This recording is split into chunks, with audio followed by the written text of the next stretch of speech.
Subscribe to our channel by clicking the subscribe button. Click the bell button and enjoy the latest uploads from our channel.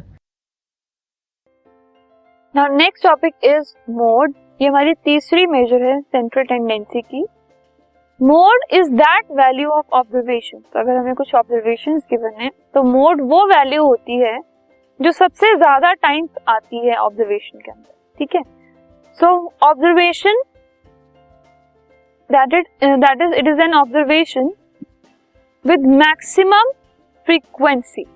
ठीक है. तो maximum frequency मतलब सबसे ज्यादा बार जो observation आती है उसको मोड कहा जाता है. Let us see an example. Find the mode of the following marks out of 10. 10 में से कुछ मार्क्स गिवन है 20 स्टूडेंट्स के, उसका हमें मोड निकालना है. सो ये 20 स्टूडेंट्स के मार्क्स गिवन है. ठीक है. तो इसके लिए सबसे पहले हम अरेंज कर देंगे इस डेटा को असेंडिंग ऑर्डर में. सो ये असेंडिंग ऑर्डर में डेटा आ गया. ठीक है. मतलब छोटे से बड़ा. अब इसमें देखते ही हमें पता लग रहा है कि सबसे ज्यादा बार कौन सा नंबर आ रहा है. 3 आ रहा है 2 बार, 4 आ रहा है 3 बार, 5 2 बार, 6 3 बार, 7 3 बार, 9 4 बार, 10 2 बार और 2 1 बार. ठीक है. सो 9 एक ऐसा नंबर है जो सबसे ज्यादा बार आ रहा है. तो इसलिए इस डेटा का मोड हो गया 9.